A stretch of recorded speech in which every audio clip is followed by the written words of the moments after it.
بسم الله الرحمن الرحيم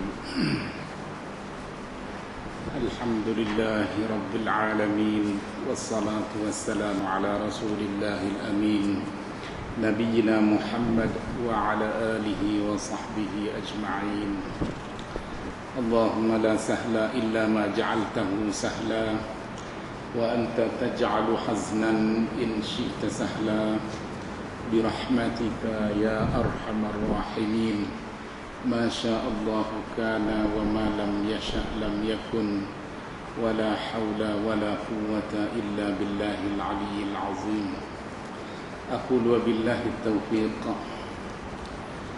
Kita sambung semula kuliah kita pada malam ini setelah kita bercuti agak lama juga daripada sebelum puasa. Dan insyaAllah kalau tak ada apa-apa halangan, kita akan teruskan kuliah kita seperti mana biasa. Babu salatil qa'id. Bab ini tentang semayang dalam keadaan duduk. Imam Bukhari meletakkan bab ini untuk menjelaskan kepada kita persoalan bolehkah kita semayang secara duduk, sama ada semayang tu semayang fardu ataupun semayang sunat bagi mereka yang sihat ataupun yang tidak sihat. Ini dia persoalan dia. Jadi dia bawa 2-3 hadis dalam bab ini bagi menjelaskan maksud hukum hakam yang berkaitan dengan persoalan tadi. Hadis yang pertama, Imam Bukhari meriwayatkan kepada kita dengan katanya, haddatsana Qutaibah ibn Sa'id an Malik عن هشام بن عروة عن أبيه عن عائشة رضي الله عنها أنها قالت صلى رسول الله صلى الله عليه وسلم في بيته وهو شاك فصلى جالسا وصلى وراءه قوم قياما فأشار إليهم أن اجلسوا فلما انصرف قال إنما جعل الإمام ليؤتم به فإذا ركع فاركعوا وإذا رفع فارفعوا. Itu dia hadis yang pertama. Hadis ini diriwayatkan oleh Imam Bukhari kepada kita daripada gurunya Qutaibah ibn Sa'id ad-Dainuri, an Malikin daripada Malik, iaitu Malik ibn Anas, Imam Darul Hijrah, Imam Mazhab Maliki.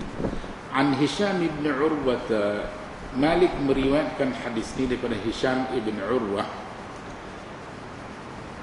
Hisham ibn Urwah di tabi'in, dia di kalangan ulama tabi'in.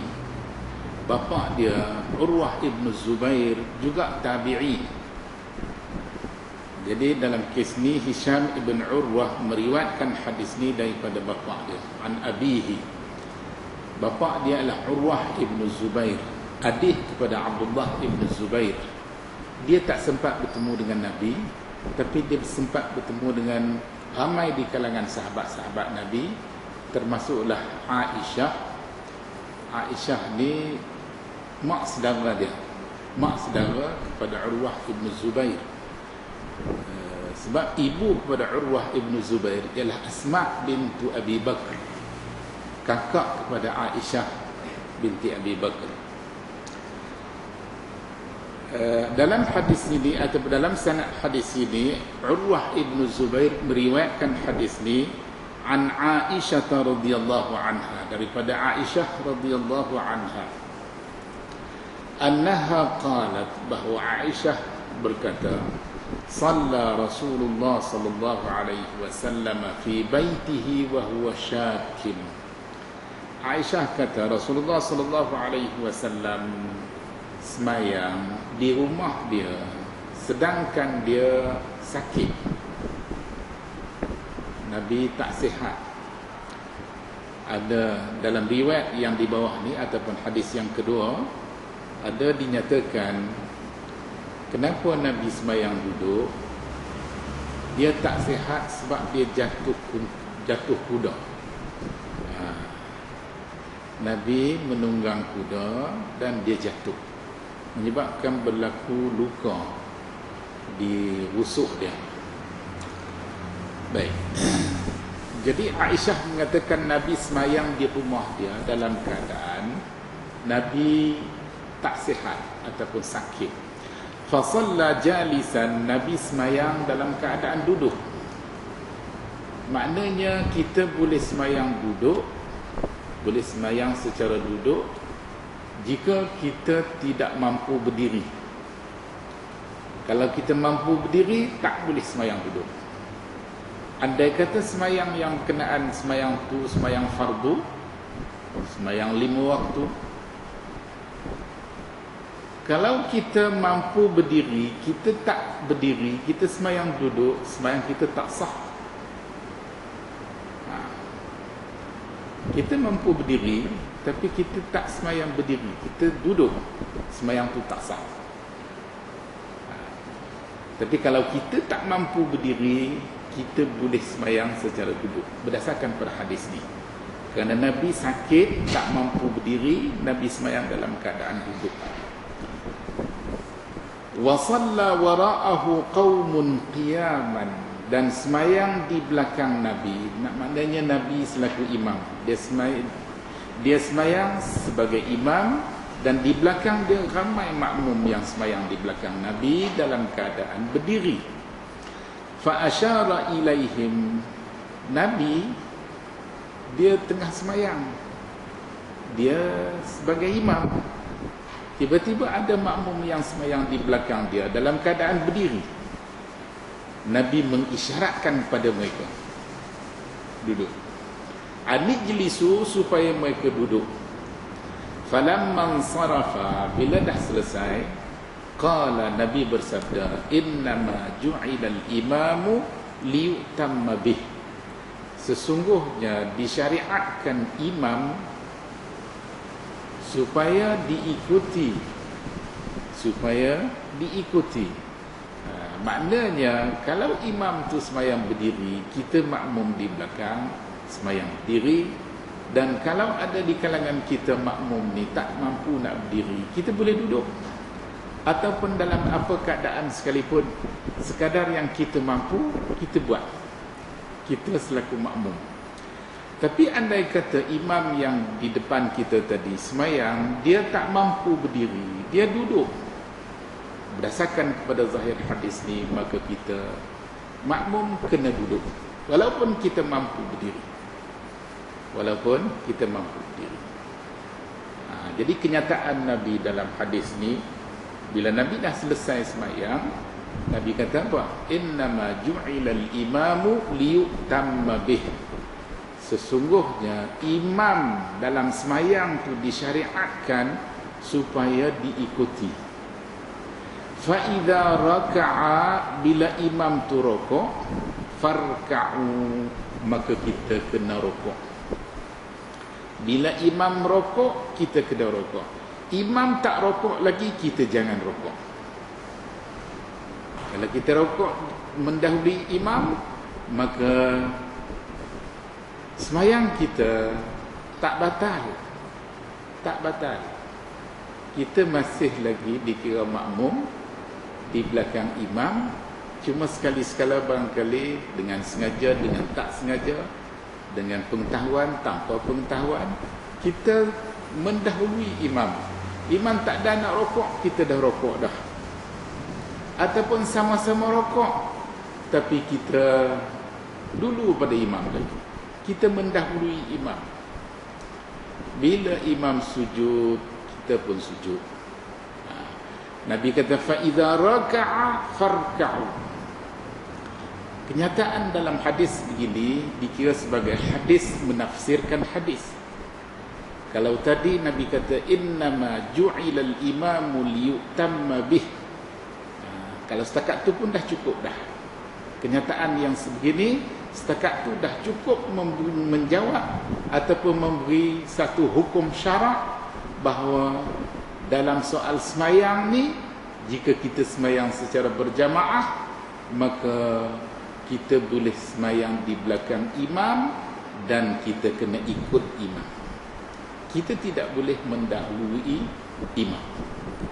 Dalam hadis ni dia tak kata kita tidak boleh mendahului imam. Tapi dalam hadis ni dia kata kita kena ikut tu imam. Mafhum daripada hadis ni, bila kita disuruh ikut tu imam, mafhumnya kita faham daripada kenyataan yang semacam tu, kita tidak boleh mendahului imam. Dalam hadis yang lain ada Nabi jelaskan bahawa mereka-mereka yang sering mendahului imam, di akhirat kelak Allah tukar kepala dia menjadi kepala hemar, menjadi kepala macam kepala kaldai.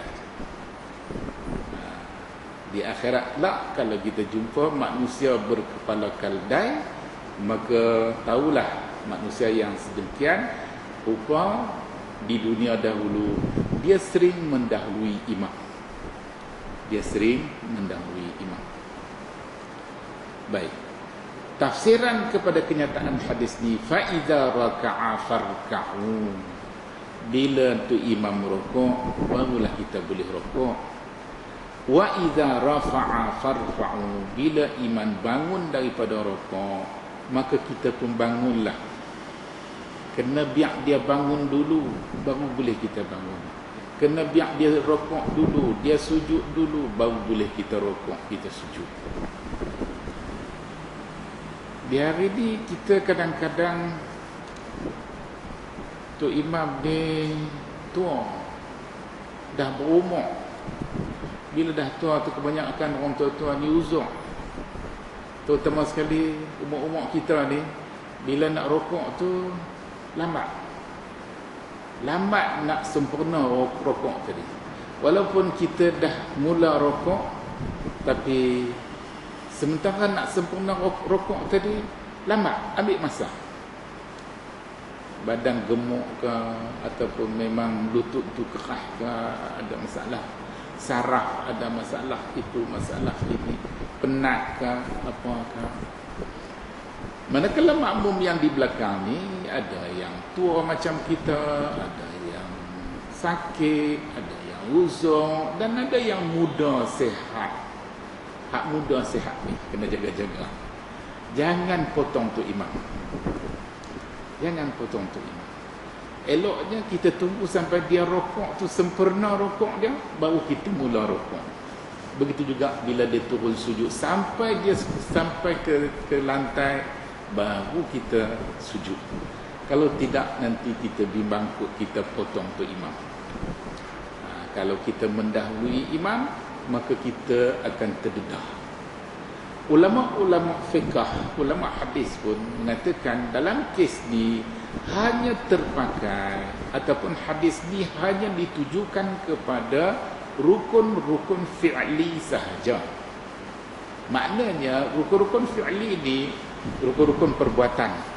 Rokoknya, sujudnya, bangun daripada rokok, bangun daripada sujud, itu dinamakan rukun-rukun fi'li, perbuatan yang melibatkan gerak laku anggota-anggota tubuh badan kita yang besar-besar. Tapi kalau dalam rukun-rukun qauli yang bersifat bacaan, yang berbentuk bacaan, kita boleh baca Fatihah habis dulu pada tu imam. Tak ada masalah. Tak ada masalah. Terutama sekali semayang-semayang yang bacaannya secara sir, secara perlahan. Kita baca Fatihah habis dulu daripada tu imam. Tak ada masalah. Kita boleh tunggu dan kemudian bila imam rukuk, kita pun rukuk. Tapi dalam rukun fi'li tak boleh. Kita kena ikut tu imam. Kita kena ikut tu imam. Begitu juga dalam hal-hal yang sedemikian, dikatakan rukun-rukun fi'li sekalipun, barangkali kita kurang bernasib baik mendapat tu imam yang rokok sujud dia, qiyam dia tak berapa sempurna. Dia berdiri pun tak betul, sengit, kawan tak berapa sihat, barangkali ubat dia ada masalah, ubat saraf dia masalah itu, masalah ini. Kita yang makmum ni, kita boleh berdiri betul lebih elok daripada dia. Kita boleh rokok lebih sempurna daripada dia. Tak ada masalah. Kita boleh buat ikut kita punya kemampuan. Dia boleh buat ikut dia punya kemampuan. Tetapi tidaklah sampai ke tahap semayang dia tadi tergendala ataupun terbatal. Katakanlah dia rokok tak sempurna rokok, tapi boleh diterima. Rokok dia tadi kira sah, cuma kurang sempurna sikit. Begitu juga dengan sujud. Dia tak boleh sujud di atas 7 anggota. Sebagaimana dalam hadis suruh kita sujud di atas 7 anggota. Dia hanya boleh barangkali 5 daripada 7. Ataupun kurang daripada itu. Sujud dia masih sah, masih boleh diterima. Kerana sekadar itu saja yang dia mampu. Dalam kes yang segini, secara pilihannya, kalau kita orang minta kita jadi imam, kita bagi peluang kepada orang lain yang lebih sempurna semayang dia daripada kita. Terutama sekali dari segi bacaan. Kalau bacaan imam, bacaan seseorang tadi lebih baik, lebih sempurna, maka yang paling baik di kalangan kaum, dialah yang paling layak untuk menjadi imam. Dalam hadis Nabi kata, ya ummul qauma aqra'uhum. Menjadi imam kepada sesuatu kaum itu oleh yang paling baik bacaan mereka. Bacaan yang paling baik ialah bacaan di mana tajwid dia, di mana makhraj dia, di mana dengung idgham dia dan lain-lain lagi dilakukan dengan sempurna. Dan bacaannya tidak terlalu panjang ataupun tidak terlalu lambat dan tidak pula terlalu cepat. Ulama tajwid kata bacaan secara tartil itu yang paling sederhana, yang elok dibaca ketika kita jadi imam kepada makmum-makmum di belakang kita. Jadi sesiapa di kalangan kita bacaan yang paling baik, maka dialah yang paling layak jadi imam. Tapi jika takdirnya imam tadi hanya boleh gagah saja, bolehlah untuk diri dia lepaslah. Tapi kalau nak cari yang lebih baik, barangkali ada orang lain yang lebih baik daripada dia, tapi dia diutamakan untuk menjadi imam. Kita boleh semayang di belakang dia, tak ada masalah. Yang dia buat secara yang sempurna, dia dapat apa yang dia buat dengan sempurna. Apa yang kita buat dengan lebih sempurna, barangkali ada di kalangan makmum-makmum yang semayang dia dari segi rukun fi'li, rukun qawli dia lebih baik daripada semayang imam. Dia dapat apa yang dia lakukan dengan sempurna, tanpa cacat celanya, walaupun tu imam dia kurang baik sikit daripada setengah yang lain. Jadi jangan pula nanti bila kita rasa bacaan kita lebih baik, tiba-tiba kita nak semayang di belakang tu imam yang bacaan dia kurang baik, kita rasa teragak-agak, rasa tak berapa puas hati. Tak. Yang kita buat lebih baik, kita dapat yang lebih baik daripada dia. Yang dia buat lebih baik, dia akan dapat. Kalau bacaan kita kurang baik, semayang kita kurang baik, kita semayang di belakang imam yang semayang dia lebih baik, maka syafaat imam tadi boleh diperolehi oleh makmum-makmum yang lain. Jadi dalam hadis riwayat Abu Hurairah dalam Sahih Bukhari, insya-Allah kita akan baca, di mana Nabi SAW bersabda, yusalluna lakum, imam-imam ni dia semayang untuk kita, dia jadi imam kepada kita, dia semayang untuk diikuti oleh makmum-makmum yang di belakang dia. Nabi kata yusalluna lakum, depa tu semayang untuk kamu makmum-makmum. Sebab tu kalau semayang imam tu baik, sempurna, cantik, maka kita boleh tumpang dapat kebaikan, kecantikan semayang yang dilakukan oleh imam kita. Sebab tu kita bila nak pilih tok imam, pilih yang terbaik. Pilih yang terbaik. Kerana yang terbaik ni syafaat dia lebih baik, lebih banyak, lebih sempurna daripada yang lain. Kita boleh tumpang semayang dia. Yusalluna lakum fa in asabu falakum walakum. Jika semayang depa tu kena tepat seperti mana yang dikenaki oleh Islam, oleh syarak, maka dia dapat habuan dia, kita juga dapat habuan daripada keelokan, kecantikan semayang dia. Fa in asabu falakum walakum wa in akhtau, kalaulah semayang tu imam kita ni ada cacat celanya, ada salah silapnya, barangkali dia tak sedar,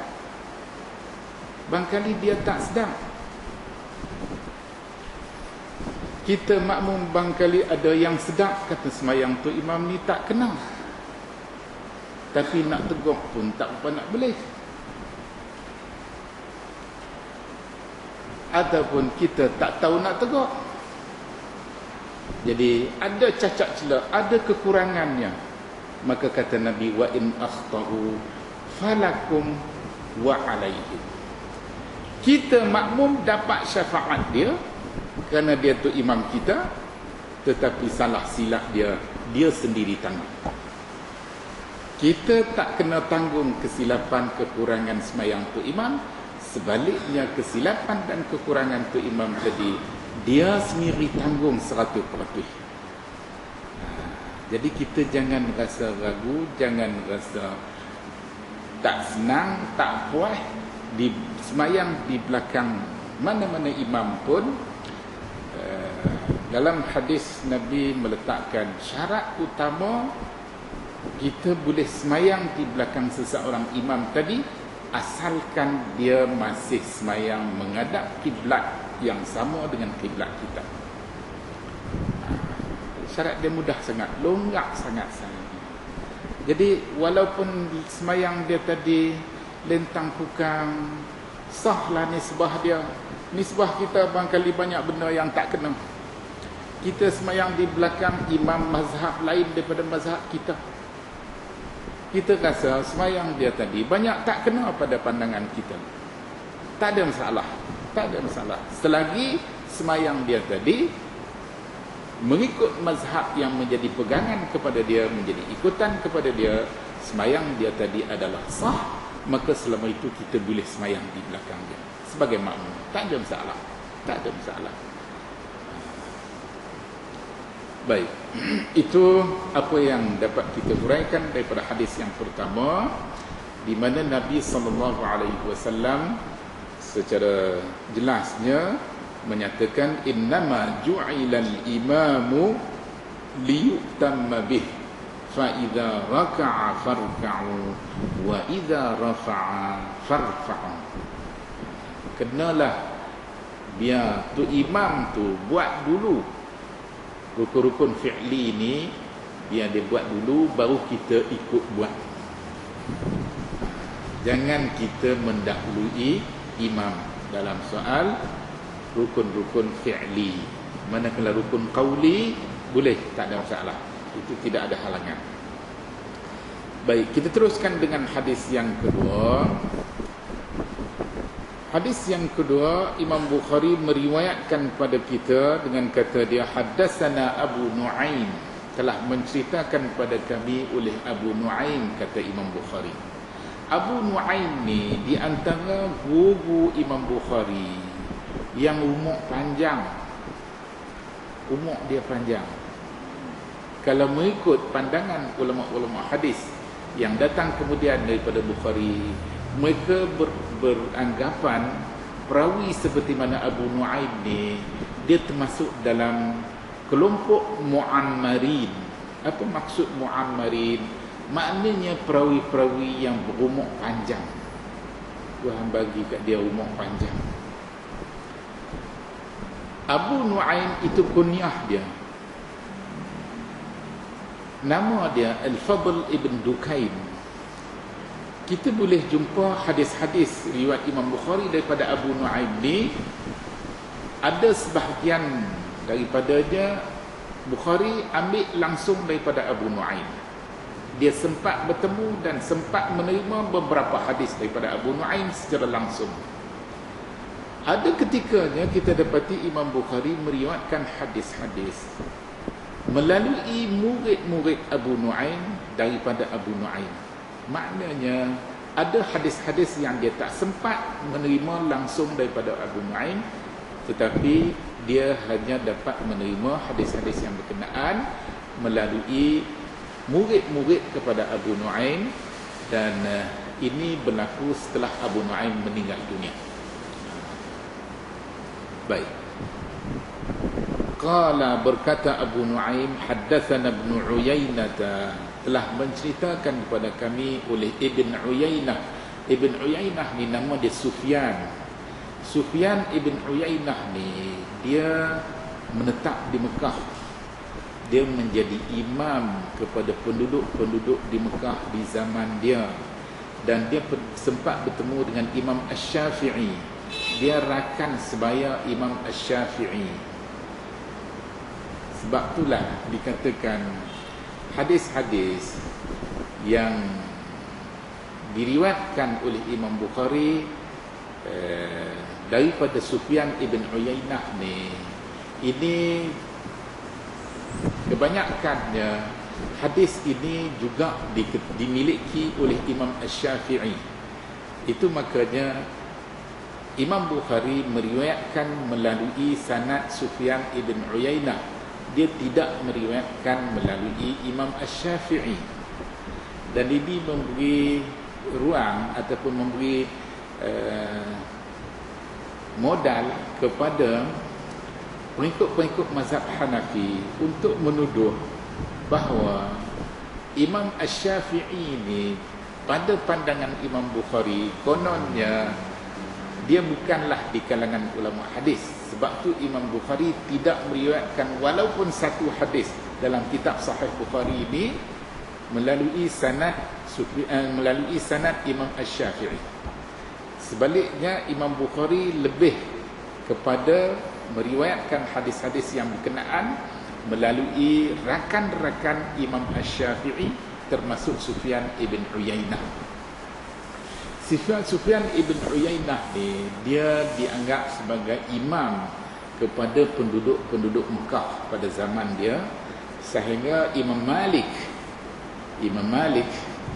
bila diminta ataupun disoal oleh penduduk-penduduk Madinah, oleh umat Islam di Madinah, kenapa kita di Madinah ni tak ikut semayang Qiyam Ramadan sebagaimana penduduk-penduduk Mekah di bawah pimpinan Sufyan ibn Uyainah melakukannya. Sufyan ibn Uyainah semayang Qiyam Ramadan 20 rakaat. 20 rakaat. Imam Malik pula di Madinah melakukan semayang Qiyam Ramadan sebanyak 36 rakaat. Jadi bila pengikut-pengikut Imam Malik tanya Imam Malik, kenapa kita tak buat macam Sufyan ibn Uyainah di Mekah dengan pengikut-pengikut dia? Jawab Imam Malik, orang Mekah, mereka ada Kaabah di depan mata mereka. Mereka sambil-sambil duduk semayang, sambil-sambil mereka duduk tengok Kaabah. Kita orang Madinah, kita tak ada Kaabah di depan mata kita. Kaabah duduk jauh. Kaabah jauh daripada pemandangan kita. Kita tengah duduk semayang, kita tak boleh nampak Kaabah. Tapi orang Mekah, mereka tengah duduk semayang, mereka boleh nampak Kaabah. Itu makanya mereka semayang 20 rakaat pun dah cukup. Bagi kita yang duduk jauh tak boleh tengok Kaabah sambil duduk semayang, kita kena buat lebih daripada tu, kata Imam Malik. Jadi maknanya semayang qiyam Ramadan ni, qiyam Ramadan, semayang malam-malam Ramadan, boleh dilakukan dengan mengambil kira jumlah rakaat sebagaimana yang dilakukan oleh Nabi SAW di zaman Nabi. Nabi semasa hayat Nabi hanya semayang 8 rakaat sahaja. 8 rakaat sahaja. Aisyah yang meriwayatkan hadis itu mengatakan Nabi tidak lebih daripada 8 rakaat. Nabi tidak pernah buat lebih daripada 8 rakaat. Itu semayang qiyam Ramadan. Dalam Al-Quran, bila Tuhan suruh kita semayang malam ni, Quran kata apa? Qumil laila illa qalilan. Semayanglah pada waktu-waktu malam, kecuali sedikit masa daripada malam. Maknanya kebanyakan masa pada waktu malam tadi digunakan untuk semayang, kecuali sikit saja yang digunakan untuk tidur. Nisfahu aw inqus minhu qalilan, separuh malam ataupun kurang sikit daripada separuh malam. Qumil laila illa qalilan nisfahu aw inqus minhu qalilan aw zid alaihi warattilil qur'ana tartila. Jadi kita boleh guna masa malam tadi untuk semayang, melainkan sedikit saja untuk tidur. Ataupun separuh kita guna untuk semayang, separuh kita guna untuk tidur. Ataupun lebih sikit daripada separuh atau kurang sikit daripada separuh untuk semayang, manakala yang selebihnya untuk tidur. Bermakna dari segi jumlah rakaat dan juga panjang pendek surah yang kita baca dalam semayang malam Ramadan ataupun bukan Ramadan, boleh dilakukan mengikut kemampuan masing-masing, mengikut kehendak masing-masing, dengan jumlah rakaat yang lebih ataupun kurang, dengan ayat-ayat daripada surah-surah yang dibaca, yang panjang-panjang, yang pendek-pendek dan sebagainya. Ini terpulang kepada kemampuan masing-masing. Kita boleh pilih mengikut kemampuan kita. Barangkali masa kita sihat, masa kita muda, masa kita kuat, kita boleh buat lebih. Tapi masa kita dah tak sihat, dah sakit ataupun dah tua, dah tak mampu lagi dah, kita buat sekadar yang kita mampu. Maknanya diberi peluang kepada kita untuk melakukan dengan cara yang tersendiri, dengan jumlah rakaat yang tersendiri, dengan bacaan ayat-ayat yang panjang, yang pendek, mengikut keselesaan masing-masing. Tak ada masalah. Itu makanya ulama-ulama kita tidak berbeza pendapat sangat dalam hal ini. Cuma barangkali orang awam, orang ramai ni, mereka ada yang melihat dari sudut-sudut tertentu sahaja, melihat dari sudut jumlah rakaat. Oh, yang ni 8, yang ni 20, yang ni 23. Kenapa tak sama? Kenapa jumlahnya tu berbeza di antara satu sama lain? Ini persoalan-persoalan yang sering ditimbulkan oleh orang-orang awam. Tapi di kalangan ahli ilmu, perkara ini tak menjadi persoalan. Tidak ada persoalannya. Kerana memang kita diberi pilihan dan diberi ruang untuk melakukan mengikut kemampuan masing-masing. Baik, balik kita kepada hadis ni tadi. Sufyan ibn Uyainah meriwayatkan hadis ni daripada Imam Az-Zuhri, Az-Zuhri. Imam Az-Zuhri ni nama dia Muhammad ibn Muslim ibn Shihab Az-Zuhri. An Anas, daripada Anas ibn Malik radhiyallahu anhu. Az-Zuhri ni dia sigar at-tabi'in, dia di kalangan ulama tabi'in. Tapi dia hanya sempat bertemu dengan beberapa orang sahabat Nabi, termasuk Anas ibn Malik dan beberapa orang sahabat Nabi yang lain. Oleh kerana itu, dia dikategorikan sebagai sirar at-tabi'in. Sirar maknanya tabi'in yang kecil. Dia tak sempat bertemu dengan kebanyakan di kalangan sahabat-sahabat Nabi. Dia hanya sempat bertemu dengan beberapa orang sahabat Nabi, seperti mana Anas ibn Malik yang berumur panjang. Anas ibn Malik ni umur dia panjang.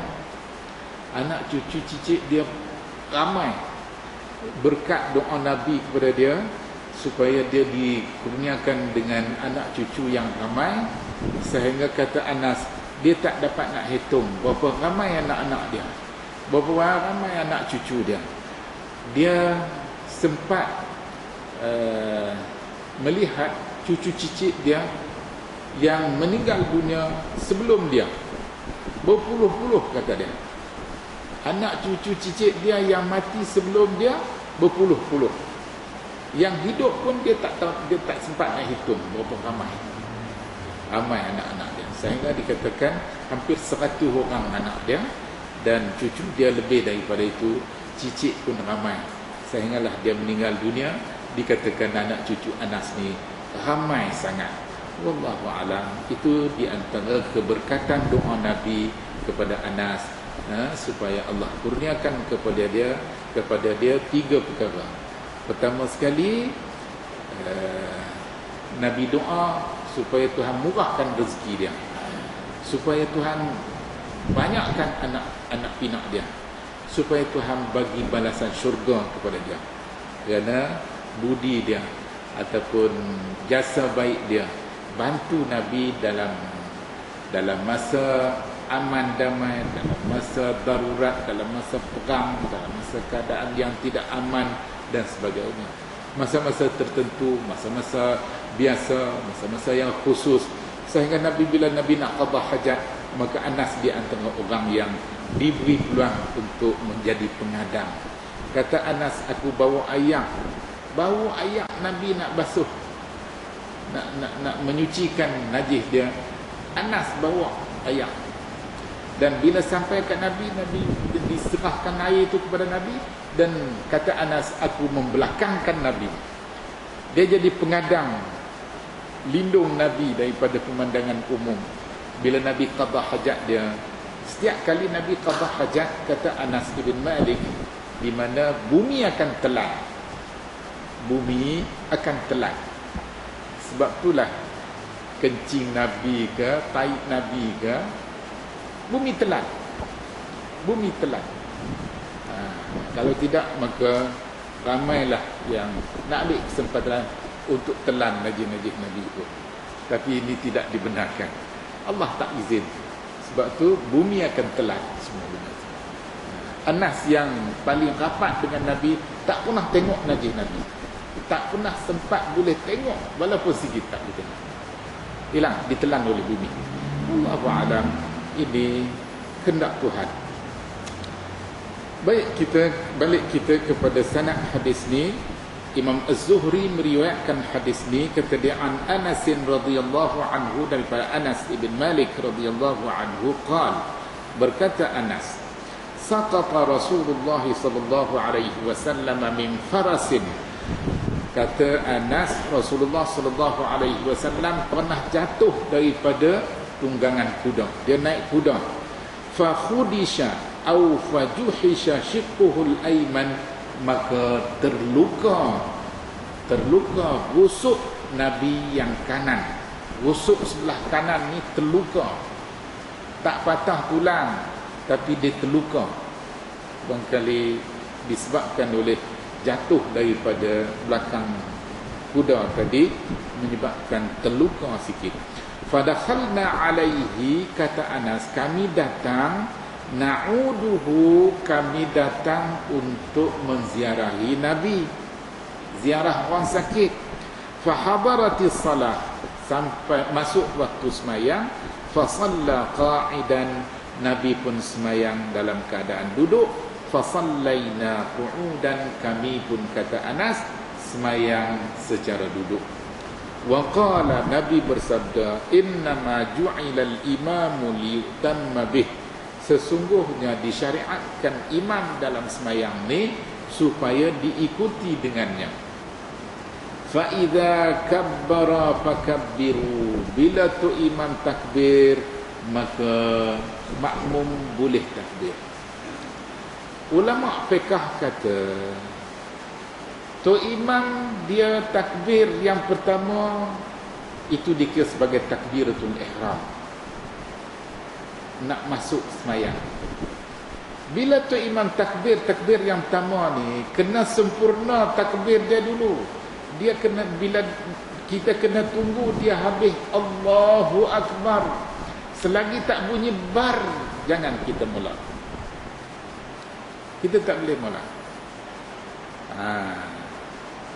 Kadang-kadang kita semayang di rumah dengan orang rumah kita, dia dengar kita takbir, kita jadi imam, kita tak dengar dia takbir. Kena suruh peringat kat dia supaya dia tidak mendahului kita.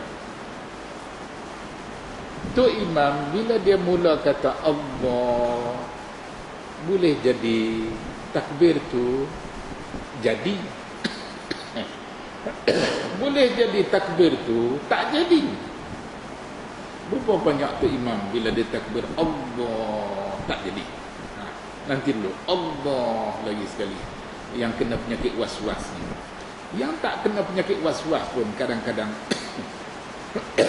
dia duk bayang kata-kata sahaja aku semayang fardu maghrib 3 rakaat imam kerana Allah Ta'ala. Tu dia berjela-jela, pejam celik hingga tangan yang diangkat ketika takbiratul ihram tu entah ke mana pergi tangan. Dia tak sedar dah tangan dia tu pergi ke mana, lajak lepas pada kepala kerana dah turun habis dah kalimah Allahu Akbar tak habis lagi. Duk bayang, duk baca hadisun nafs, baca dalam diri kita sahaja aku semayang fardu maghrib 3 rakaat imam kerana Allah Ta'ala.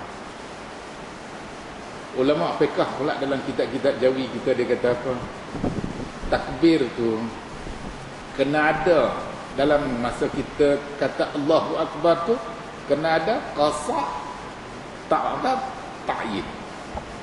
Apa makna qasa' ta'rab ta'yin? Qasa' tu maknanya sahaja aku, kena ada sahaja aku, bukan mai secara tiba-tiba, tak memang kita saja nak semayang sahaja aku. Itu qasa'. Ta'rab pula kena kata maghrib ke isya ke subuh ke apa ke. Ta'yin pula kena kata kena ada fardu ke sunat ke apa ke. Allah pening kepala. 3 dalam 1. 3 rasa tak apalah.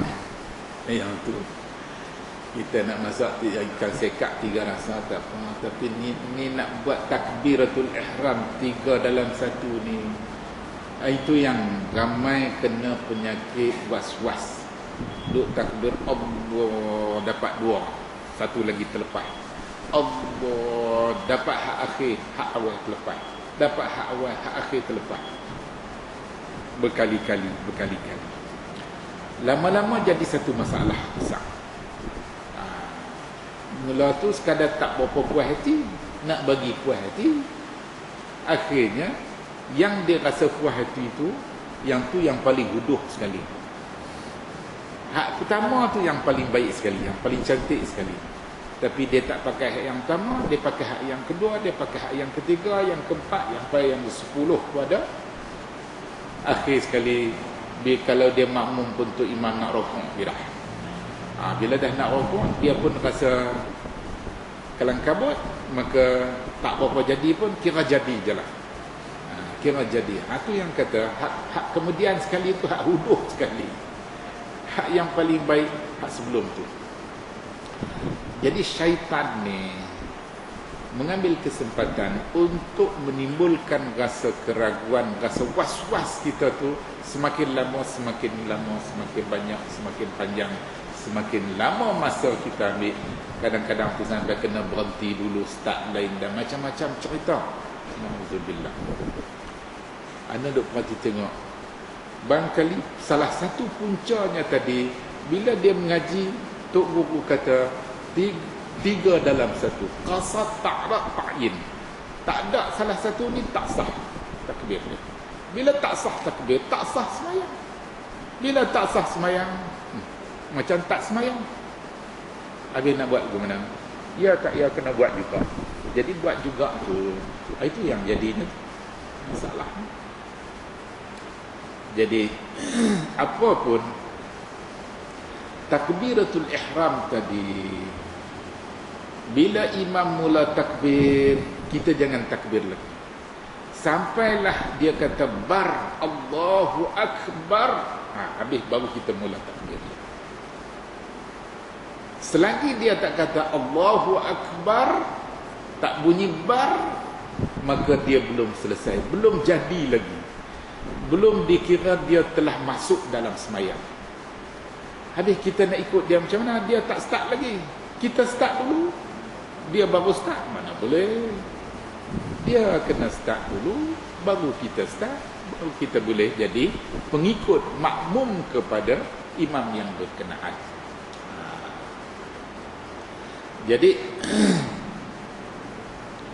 dalam hadis ini Nabi kata, fa idza kabbara fakabbiru. Bila dia takbir, dia selesai takbir, maka kita pun takbirlah.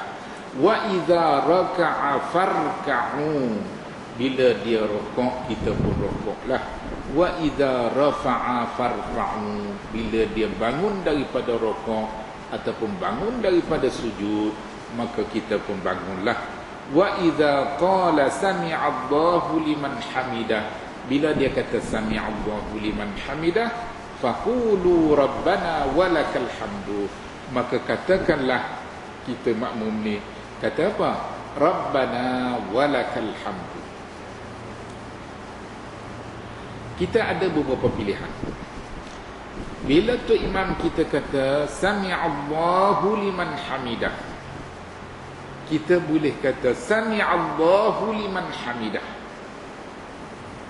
dan kita boleh kata Rabbana walakal hamd, boleh.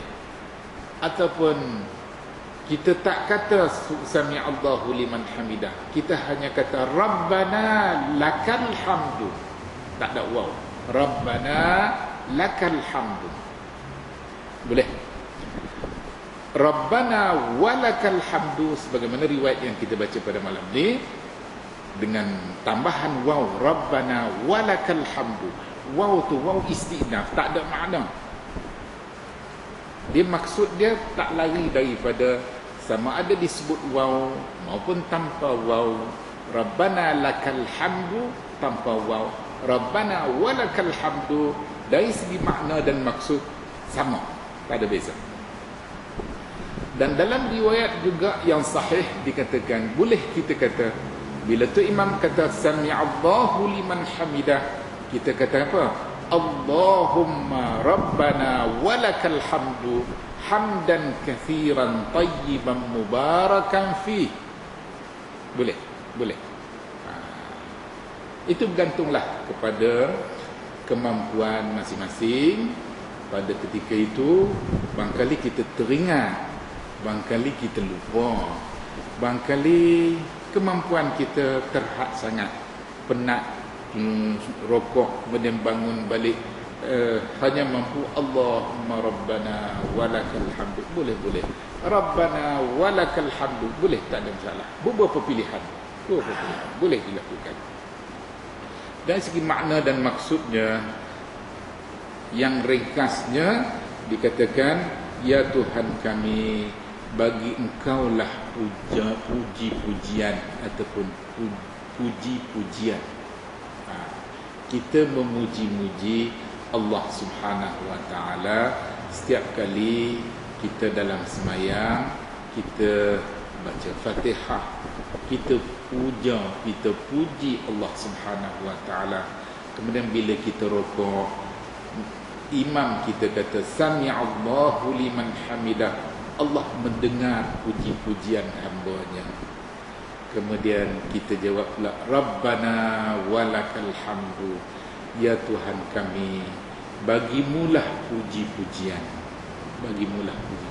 Kita semayang, dalam semayang tu kita dikira bermunajat, sedang bermunajat dengan Allah Subhanahu wa taala, sama ada dalam bentuk bacaannya maupun dalam bentuk gerak-geri dan tingkah laku perbuatan sepanjang masa kita dalam semayang itu tadi. Sebab itu tidak boleh dicampur aduk dengan sesuatu yang lain daripada semayang, sesuatu yang lain yang asing daripada semayang, yang tidak dibenarkan, tidak disyariatkan. Tak boleh, tak boleh. Macam umpamanya kita makmum, kita dengar tu imam kata ghairil maghdubi alaihim waladdallin amin, kita baca doa dalam tak boleh, tak boleh, tak boleh, tak boleh baca doa dalam. Kalau kita baca Fatihah di luar semayang, kalau kita baca Fatihah di luar semayang, semasa kita dengar orang baca ke, kita baca sendiri ke, kita boleh baca doa minta Allah jauhkan kita daripada sifat-sifat sebagaimana yang dimiliki oleh Yahudi dan Nasara. Al-maghdubi alaihim Yahudi, ad-dallin Nasara.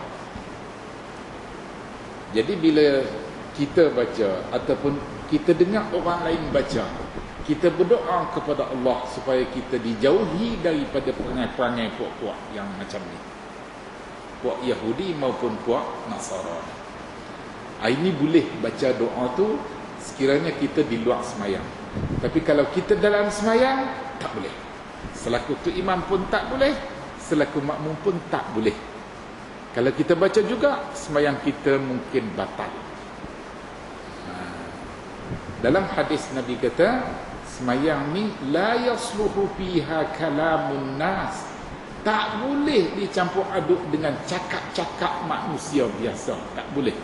Bahasa apa pun tak boleh, tak boleh. Ataupun kita makmum, kita dengar tu imam baca apa, wattini wazzaitun, sampailah alaihissallahu bi ahkamil hakimin. Kalau kita di luar semayang, kita boleh jawab, sebab ayat itu dalam bentuk soalan. Adakah, tidakkah Tuhan kamu itu alaihissallahu bi ahkamil hakimin, tidakkah Tuhan kamu itu hakim yang paling bijaksana? Kita kata iyalah. Dalam bahasa Arab biasanya kalau orang baca, kita dengar orang baca alaihissallahu bi ahkamil hakimin, kita jawab bala wa ana ala dzalika minasyahidin, bahkan aku di atas apa yang disebutkan itu menjadi saksi-saksi kepada kebijaksanaan Allah Subhanahu wa taala menentukan hukum hakam terhadap siapa-siapa saja di kalangan hamba-hamba Dia. Kita menyaksikan Tuhan sebagai hakim yang paling bijaksana. Ini jika kita dengar ayat tu ataupun kita baca sendiri di luar semayang. Tapi kalau kita dalam semayang, tak boleh, tak boleh, tak boleh. Diam saja, kita diam saja. Tak boleh bercakap lain daripada cakap-cakap dalam semayang, tak boleh. Jadi balik kita kepada hadis ni, hadis yang pertama tadi juga membawa maksud bahawa semayang, terutama sekali semayang fardu, jika kita uzur, kita tak boleh berdiri, kita boleh duduk. Kita selaku tu imam boleh duduk. Tu imam, tu makmum yang di belakang kita, bila tu imam semayang duduk, mereka juga kena semayang duduk. Hadis yang kedua sama juga. Kita bila kita uzur tak mampu nak berdiri, semayang berdiri, kita boleh semayang sambil duduk. Dan jika kita imam, makmum yang di belakang kita kena turut duduk seperti mana imam juga duduk. Namun demikian terdapat dalam hadis-hadis yang lain, insya-Allah kita akan baca lagi selepas ni nanti kuliah yang akan datang dan sebagainya.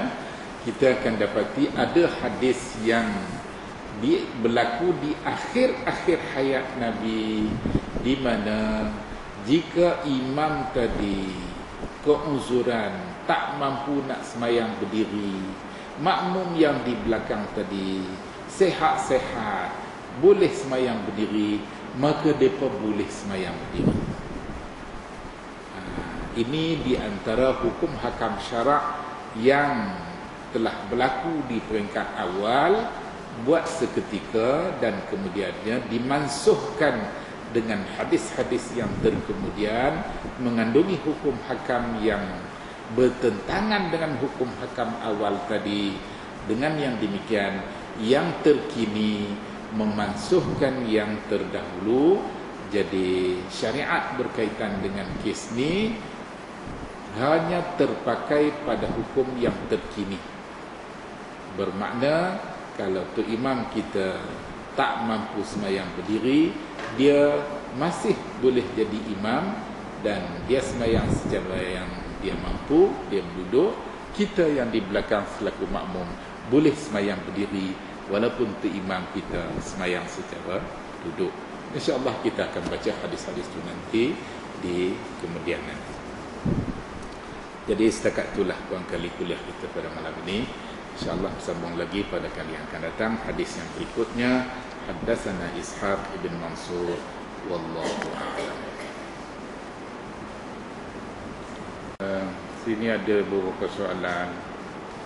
Pertamanya tu, selalunya bila berlaku kematian, pihak waris akan baca Quran di tepi mayat yang diletakkan di dalam rumah sebelum mayat dimandikan.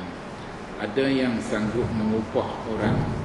Kadang-kadang dijemput pelajar-pelajar hafiz baca Quran di tepi mayat sepanjang malam.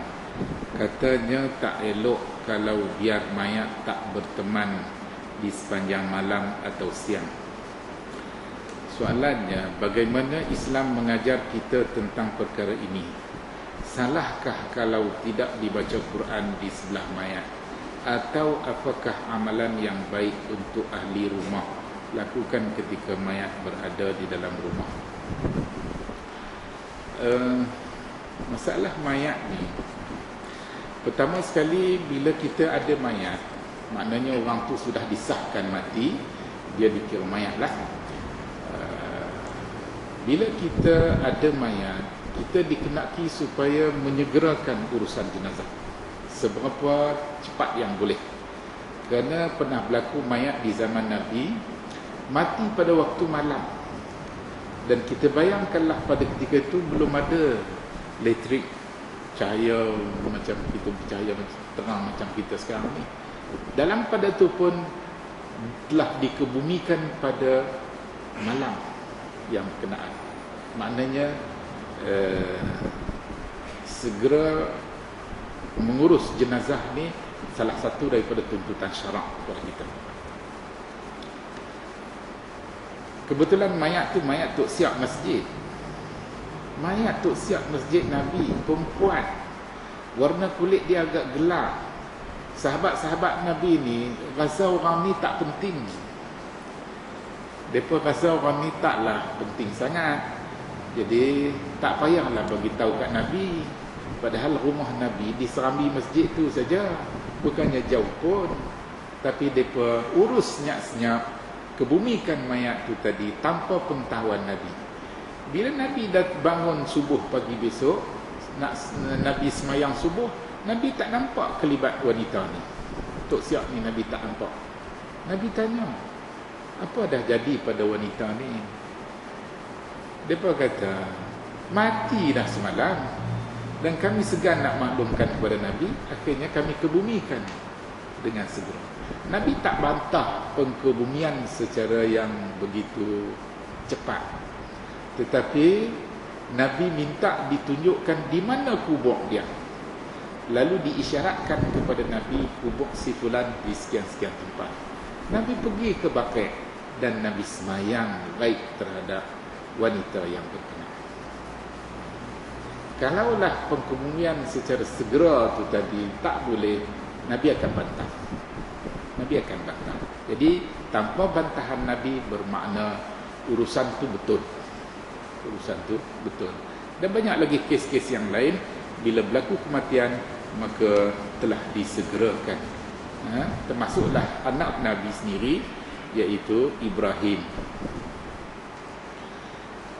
Adapun amalan ataupun sepanjang tempoh jika mayat itu berada di rumah kita dalam tempoh masa yang agak panjang, wallahu a'lam, menziarahi ini juga dituntut supaya kita datang menziarahi mayat dan doakan untuk mayat dan untuk ahli keluarga mayat.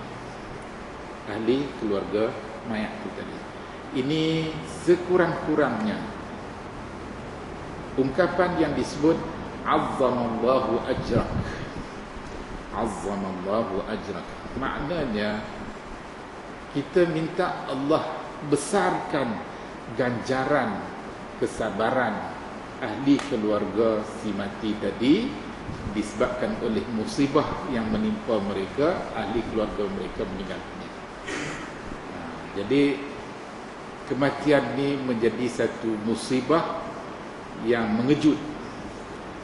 Siapa pun tidak duga bila dia nak mati, bila ahli keluarga dia nak mati.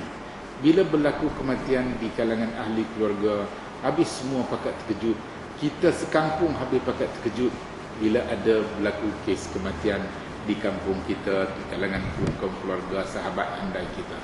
Jadi ini memerlukan sokongan moral daripada orang lain yang tidak ditimpa musibah. Jadi orang ni dikenaki mendoakan supaya Allah kurniakan kesabaran yang lebih, supaya Allah kurniakan ganjaran di sebalik kesabaran terhadap musibah yang menimpa mereka. Kita tidak jumpa apa-apa amalan yang khusus berkaitan dengan kes ini daripada hadis-hadis Nabi. Yang kita jumpa daripada riwayat Abdullah ibn Umar, di mana disebut Abdullah ibn Umar sering membaca beberapa ayat di akhir surah Ali Imran. Beberapa ayat daripada surah Ali Imran. Ada riwayat yang merujuk kepada bacaan ketika mayat diusung. Ada riwayat yang menyebut yang merujuk kepada bacaan ayat-ayat, beberapa ayat daripada surah Ali Imran ini ketika mayat itu dikebumikan. Wallahu a'lam. Jadi itu di antara amalan yang kita jumpa dalam kes ini. Adapun membaca ayat-ayat suci Al-Quran kepada mayat ataupun dalam majlis kematian, wallahu a'lam, ini dilakukan oleh orang-orang yang terdahulu daripada kita, merujuk kepada zaman-zaman di mana alat komunikasi tidak secanggih zaman kita lah ni. Jadi bila berlaku kematian tu, mati hari ni, esok baru simpan, esok baru dikebumikan. Ambil masa lama nak berhubung, nak bagi tahu, nak tunggu anak pinak tu hadir, datang dan macam-macam cerita, ambil masa lama. Jadi dalam tempoh masa lama tu, mereka tak tahu nak buat apa. Patutlah nak duk sembang, nak duk buang masa dengan sembang-sembang tak tentu hala. Maka inilah yang menyebabkan ataupun yang membawa kepada amalan-amalan yang sedemikian dilakukan. Anda difahamkan di kawasan-kawasan tertentu macam di sebelah Sabah sana, bila berlaku kematian kepada keluarga yang baru memeluk Islam ataupun keluarga yang sebahagiannya sudah memeluk Islam, sebahagian lagi belum memeluk Islam, jadi bila berlaku kes kematian, mereka main judi. Sepanjang malam mereka main judi. Nak tidur pun tak, mereka berasa serba salah, tak kena, dan mereka terpaksa berjaga. Nak berjaga dengan cara mana? Minum arak, main judi. Yang belum memeluk Islam, sudahlah, dia tak Islam. Dia nak buat apa? Dia buatlah. Tak ada pantang larang bagi dia. Tapi yang dah memeluk Islam pun terikut-ikut dengan apa-apa yang berlaku kepada mereka sebelum mereka memeluk Islam. Jadi di tempat kita ni, wallahu a'lam, merujuk kepada bila tempoh masa tu, wallahu a'lam, kita celik-celik mata pun benda tu dah ada dah diamalkan. Tapi bila disemak semula daripada hadis-hadis Nabi, memang tak ada. Tak ada hadis yang suruh kita baca Quran sepanjang tempoh masa tu. Cuma dalam hadis dilarang kita bercakap-cakap dengan cakap-cakap yang sia-sia. Cakap dalam majlis kematian, sebab majlis kematian ni, bila berlaku kematian di kalangan orang Islam, pengunjung yang datang menziarahi bukan saja manusia, tapi juga dikunjungi oleh para malaikat. Dan kita dilarang daripada bercakap dengan cakap-cakap sia-sia, kerana cakap-cakap dalam majlis tu akan diaminkan oleh para malaikat. Akan diaminkan oleh para malaikat. Barangkali kita tak sedar, kita tak nampak dia. Sebab tu dalam hadis ada disebut, sewaktu berlaku kematian Muaz, Sa'd bin Muaz, semasa berlaku kematian Sa'd bin Muaz di Madinah, bila mayat dia nak dikebumikan di tanah perkuburan Baqi', Nabi datang berjalan dalam keadaan berjinjak-jinjak. Maknanya Nabi tak pijak tapak kaki dia. Dia pijak, dia berjalan pijak di ujung-ujung jari saja. Nabi berjalan berjinjak-jinjak. Kemudian sahabat-sahabat tanya, kenapa Nabi buat begitu? Nabi jawab, tak ada ruang dia nak letak kaki dia, boleh pijak sepenuh kaki, tapak kaki dia. Kerana pengunjung yang datang menziarahi, yang datang ikut serta dalam majlis pengkebumian Sa'd bin Muaz tadi, bukan saja di kalangan manusia, tapi juga di kalangan para malaikat, sampai tak muat kawasan. Nabi nak berjalan tak boleh pijak sepenuh tapak kaki dia. Dia berjinjak-jinjak.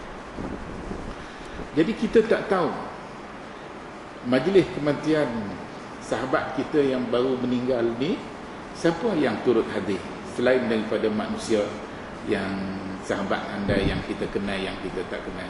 Boleh jadi ada yang lain. Jadi kita kena jaga cakap-cakap kita. Jangan kita celupak, ataupun jangan kita cakap benda-benda yang tak betul. Tak boleh, tak boleh.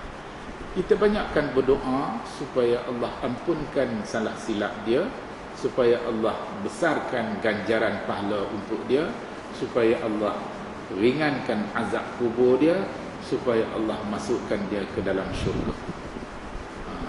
Banyak berdoa untuk dia. Itu ada dalam hadis-hadis. Yang kedua, solat jenazah. Kebiasaannya bila solat jenazah lelaki, doa yang dibaca selepas takbir ketiga menggunakan lafaz hu, dan perempuan ha. Bolehkah digunakan hanya lafaz hu untuk kedua-dua, lelaki dan perempuan, kerana ada pandangan setelah orang itu jadi mayat, dia tidak tertakluk lagi pada sifat jantinanya. Boleh, boleh, tak ada masalah. Kalau kita kata hu, termasuk lelaki dan wanita. Kalau kita kata ha, hanya wanita sahaja, tak termasuk lelaki. Allahumma gfir laha warhamha. Kalau kita pasti mayat tu mayat wanita, kita boleh baca doa tu dengan menyebut dhamir ataupun ganti nama merujuk kepada wanita, kalau kita pasti dia tu wanita. Tapi kalau kita tak pasti, kita duduk kat belakang, kita pula baru sampai orang dah mula tengah duduk untuk semayang dah, kita baru nak mula. Kita tak tahu nak tanya siapa, semua orang pakat semayang belakang. Kita baca mengikut dhamir hu, laki-laki. Jadi kerana ini menjadi kebiasaan penggunaan dhamir lelaki dalam Quran, dalam hadis Nabi yang ditujukan kepada kaum lelaki dan kaum wanita. Setiap khitab syarak, sama ada daripada Quran, daripada hadis Nabi, yang ditujukan pada kaum lelaki termasuk wanita. Tapi jika khitab syarak tadi daripada Quran maupun hadis yang ditujukan pada kaum wanita, tidak termasuk laki-laki. Tidak termasuk laki-laki. Jadi kita nak kata Allahumma ighfir laha, kena pasti yang mayat tadi wanita. Baik. Kalau kita tak pasti, kita baca hu. Allahumma ighfir lahu warhamhu wa'afihi wa'fu anhu. Baik. Yang ketiga, kita masbuk dan perlu tambah rakaat bila imam beri salam. Ketika imam tahiyat akhir, mana lebih baik bagi kita baca tahiyat sampai habis bacaan tahiyat akhir atau baca macam tahiyat awal? Lebih baik kita baca macam tahiyat awal sahaja. Macam tahiyat awal sahaja. Yang keempat, wuduk sebelum tidur. Sebelum tidur kita disunatkan berwuduk. Disebabkan wuduk kita masih ada selepas salat Isya, maka kita pun tidur tanpa ambil wuduk. Adakah kita dikira telah berwuduk untuk tidur dan mendapat pahala berwuduk sebelum tidur? Wallahu a'lam. Hadis mengenai perkara ini merujuk kepada wuduk kerana nak tidur, bukan wuduk semayang sebagaimana yang kita lakukan. Ambil wuduk nak semayang maghrib, nak semayang isya, nak semayang subuh dan sebagainya. Tapi wuduk yang disebut dalam hadis tadi merujuk kepada wuduk kerana nak tidur. Sama ada kita dalam keadaan dah berwuduk, ataupun kita berhadas kecil, ataupun kita berhadas besar. Walaupun kita berjunub, kita berhadas besar, kita tak nak mandi junub lagi, kita hanya berwuduk kerana kita nak tidur. Dalam hadis yang lain ada disebut wuduk ni senjata para mukmin. Dia kata wuduk tu sebagai perisai ataupun senjata para mukmin. Bila kita nak tidur, kita lena. Bila kita lena, habislah. Kawalan diri kita tak ada lah. Kita tak kawal dah diri kita. Apa yang berlaku masa kita lena, kita tak tahu apa. Terselak, terbuka aurat kita, apa balam, tak. Kita tak tahu apa cerita pun. Tak tahu. Sayanganlah kita jaga. Sebab tu tuntutan syariat kepada kita. Dalam tempoh masa kita tak sedar tu tadi, masa kita lena, terangkat tuntutan syarak. Tidak diambil kira apapun yang berlaku dalam tu. Kita mimpi, kata kita pergi curi apa-apa, berdosa tak? Tak berdosa. Tuntutan syarak terangkat pada ketika itu. Jadi kita terdedah kepada macam-macam gangguan syaitannya, gangguan apa bala binatang-binatang yang melata, apa disebut dalam hadis disebut hawam tu semut-semut, kala-kala jengking, kala-kala apa yang merayak melata ke lantai-lantai tadi, boleh menyerang kita dalam tempoh masa kita lena tadi. Kita tak boleh nak lawan, kita tak boleh nak elak. Jadi wuduk sebahagian daripada cara bagaimana kita boleh mendapat perlindungan daripada gangguan-gangguan makhluk halus, makhluk lain dan sebagainya. Jadi daripada zahir daripada hadis yang berkenaan, wuduk tadi dikenaki kerana kita nak tidur. Walaupun kita dah berwuduk, elok kita berwuduk semula. Kalau kita kita dalam keadaan berhadas kecil maupun berhadas besar, juga kita dikenaki berwuduk bila kita nak tidur. Wuduk bagi orang yang berhadas besar, dia tak boleh sembahyang. Dia kena mandi dulu baru dia boleh sembahyang. Walaupun dia dah berwuduk, dia tak boleh sembahyang. Okey, yang kelima, wuduk sahibul jabirah. Bolehkah Ustaz tunjukkan secara amali, praktikal, wuduk sekiranya kaki kanan saya atau tangan saya bersimen dan tak boleh sampai air? Adakah solatnya sah dan adakah perlu dia mengqadha salat yang telah dia lakukan semasa wuduk cara tersebut? Begitu juga bagaimana keadaan orang yang berjunub tapi tiada air untuk mandi, dia bertayamum dan salat, perlukah salatnya diulang setelah mendapat air atau mengqadha?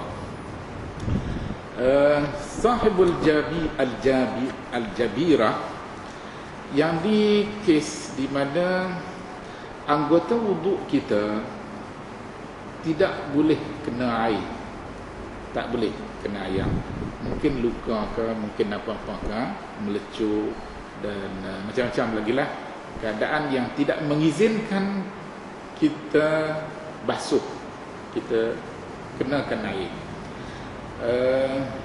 Yang ni kita kena pasti sebelum kita balut ataupun kita simen, kita kena pasti kawasan yang berkenaan bersih daripada najis. Seberapa yang boleh, kita kena pastikan. Kemudian dalam keadaan sekarang ni, kalau di hospital, mereka akan gunakan alkohol untuk menyucikan darah-darah najis yang terkena kalau buat luka dan sebagainya. Sebab alkohol ni bahan yang boleh mengelak daripada dijangkiti kuman. Ini hospital punya, betul tak? Mereka takkan guna air, mereka takkan guna air, kerana bila guna air ni untuk membersihkan luka-luka, dia kemungkinan boleh terkena jangkitan kuman pada kawasan yang berkenaan. Alkohol ni, ulama-ulama kita tak sependapat tentang kedudukan alkohol. Ada yang mengatakan alkohol tu najis, ada yang mengatakan alkohol tu tidak najis. Bahkan anda dapati alkohol ini dia termasuk dalam perkara-perkara syubhat yang ada sifat-sifat najis kat dia sikit dan ada sifat-sifat tak najis kat dia sikit. Dia ada mempunyai sifat-sifat yang seakan-akan arak, yang seakan-akan cecair lain, cecair biasa. Jadi menyebabkan ulama-ulama kita berbeza pendapat. Dalam keadaan begini, anda lebih cenderung kepada pandangan yang mengatakan alkohol ni tak najis. Tak najis. Dia belum sampai tahap yang boleh dikira najis. Sebab alkohol ni dia boleh dalam bentuk cecair, dan itu yang biasanya, dan dia boleh ada dalam bentuk serbuk ataupun kering. Macam ibu roti tu, ibu roti yang kita nak buat roti, nak buat donat tu, dia mengandungi alkohol. Bila kita bancuh dia dengan air suam dengan sedikit tambahan gula, dia menggila lebih. Bila kita bancuh dengan air sejuk, tak tambah gula tak apa, dia lambat bertindak. Jadi maknanya dia boleh ada dalam bentuk cecair basah dan boleh dalam bentuk kering. Alkohol ni boleh wujud secara tabi'i. Pisang yang kita peram masak ranum, dia ada alkohol. Nasi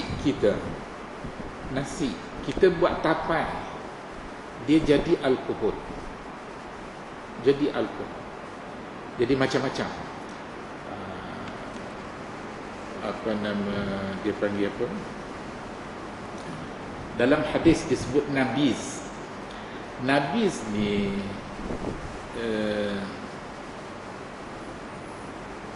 minuman jus buah-buahan, jus limau, oren, jus anggur, jus apa nama strawberry dan macam-macam. Yang ni jus-jus ni, kalau kita minum segar, kita blender, kita minum segar, dia tak terasa sangat. Tapi bila kita biar sikit, dalam tempoh masa, ada yang lama, ada yang sekejap saja, dia boleh berubah daripada rasa asal kepada rasa yang kedua. Bahkan peringkat yang ketiga, yang keempat, dia boleh jadi arak. Dia tak boleh lagi dah. Nabiz ni di zaman Nabi dibuat daripada anggur maupun daripada kurma. Kurma yang masih segar, yang masih putih, bila kami dulu masa duduk di Madinah, kami duduk buat tak kira. Buah kurma putih tu yang belum masak lagi, yang belum mula masak, kelat, rasa dia kelat, tak rasa manis. Kalau kita makan segar ni tu kelat. Tapi bila kita raut dia, macam kita guna alat nak kupas kulit timun tu, kita raut sikit sampailah ke biji dia, kita masukkan dalam air panas mati, air masak sejuk. Kita masuk, bila kami duduk buat, lepas sembahyang subuh, kita sebelum tidur balik semula, kita buat, kita biar dalam tu, kita tutup ni. Sampai masa buka puasa, manis sedap. Dia manis-manis masam. Minum sedap. Dia panggil nabiz. Tapi kalau kita tak habis minum, kita biar, kita pergi semayang Aisyah, kita semayang tarawih, pukul 11 baru kita balik nak minum, tak boleh. Minum, kalau minum lepas semayang tarawih, cari pintu bilik tak jumpa lah. Tak boleh. Tu ayak yang dia jual bulan puasa, ayak sobia dia panggil. Ayak sobia tu ayak roti yang diperak. Roti yang dimakan ni diperak dalam ayak. Tak tahulah daripada bila waktu dia, tapi dia pun jual dekat nak maghrib. Mana lepas semayang asar dia pun dah jual. Kita boleh beli, minum dengan ais, dia rasa masam-masam manis. Minum dengan ais, sedap lah. Bila buka puasa, sedap kita minum. Tapi kalau tunggu sampai lepas tarawih baru nak minum lagi hak baki tadi, tak boleh. Dia dah menggila, dia jadi arak, tak boleh minum lagi. Jadi benda-benda yang semacam ni dipanggil dia mushtabihat. Al-halalu bayyin wal haramu bayyin wa bainahum umurun mushtabihatun la ya'lamuhunna katsirun minan nas. Nabi kata, "Faman ittaqa syubuhat faqad istabra'a li dinihi." Benda macam ni kalau kita boleh elak, lebih baik kita elak. Tapi kalau kita nak buat pun masih tak apa, tak berdosa, tak haram. Masih boleh. Tak ada masalah. Jadi tadi ni apa nama?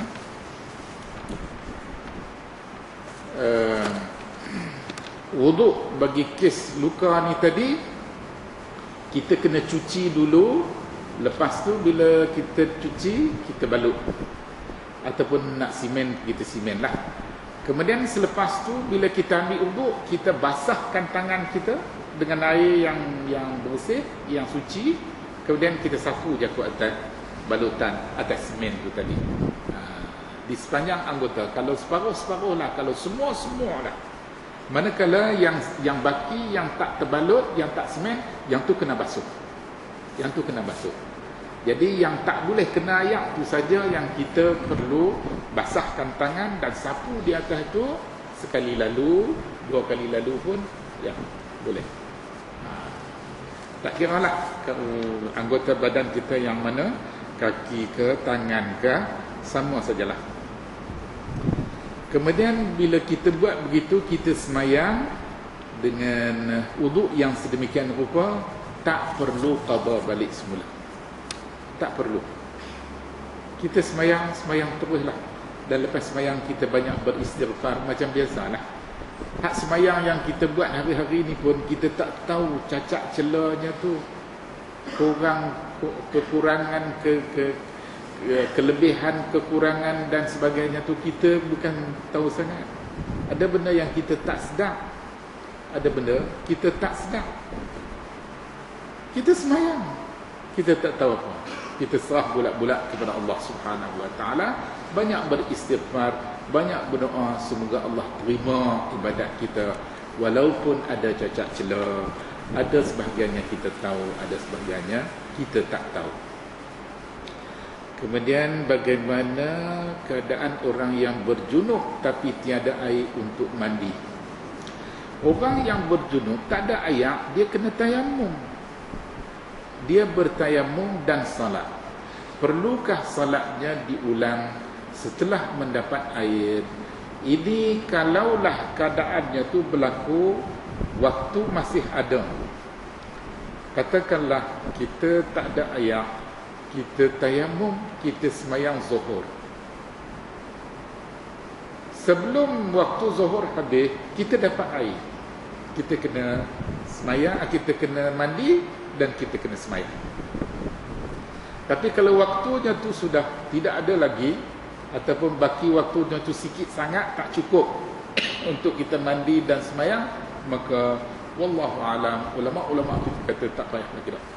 Kita hanya beristighfar dan banyak berdoa kepada Allah semoga ibadat kita diterima oleh Allah Subhanahu Wa Taala. Itulah yang boleh kita jelaskan. Hadis mengenai Jabirah ni, Al-Jabirah ataupun Al-Jabirah, hadis Jabir, dari segi sanadnya tu ada masalah sikit.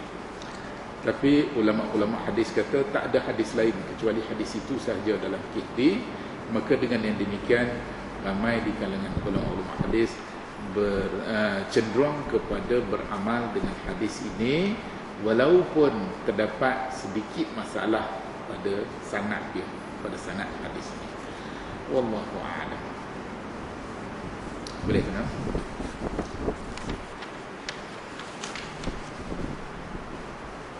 Ya, bulan depan 9 bulan 9 September 9 Setakat ni tak dapat. Ada kuliah bulan depan